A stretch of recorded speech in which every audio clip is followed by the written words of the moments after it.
We were done with our discomfort, our symptoms back in March. We had very different symptoms. They were not pleasant, I will tell you, but they were not life-threatening, I would say. The surprising news that Tom Hanks and his wife Rita Wilson were sick and quarantined with COVID-19 put a familiar face to the rapidly exploding virus. Did you feel, even as you were suffering from the sickness, did you feel this responsibility to be open with people about it? Well, we thought there was an opportunity to take away any sort of mystery and stigma. We were surprised because, like many people, we felt as though we were a little punky.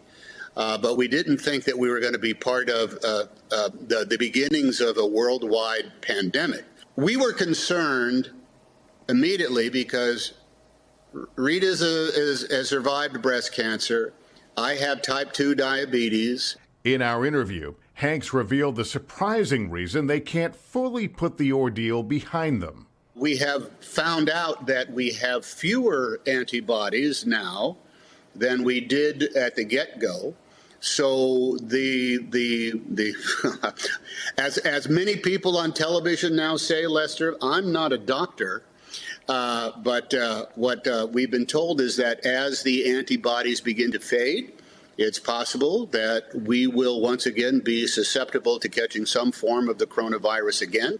We're approaching 3 million cases in this country. Does it shock you or surprise you that we're debating things like whether we should wear masks or not? It disappoints me. I don't get it.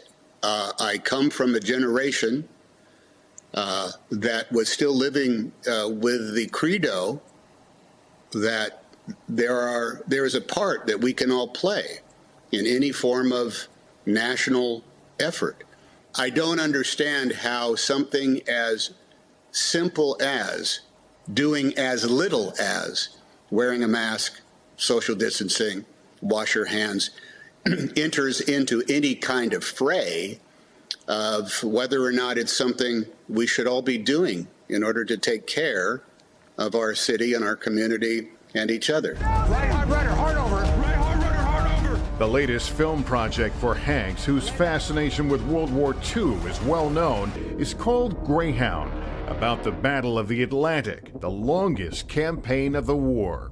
Do you find parallels between what we're going through now? We were not making a movie that was going to, I think, be addressing the sociological forces behind the COVID-19 pandemic, but it turned out we were. The thing about 1942 in the middle of the Atlantic, we have characters that have no idea how long this struggle is going to last, whether they're going to survive long enough in order to see its conclusion. More than half the world now is dealing with COVID-19. We have no idea when it is going to end. And I think the parallels are as humanly accurate right now as they could possibly be. We are in the midst of a crisis. Hey, NBC News fans, thanks for checking out our YouTube channel. Subscribe by clicking on that button down here and click on any of the videos over here to watch the latest interviews, show highlights, and digital exclusives. Thanks for watching.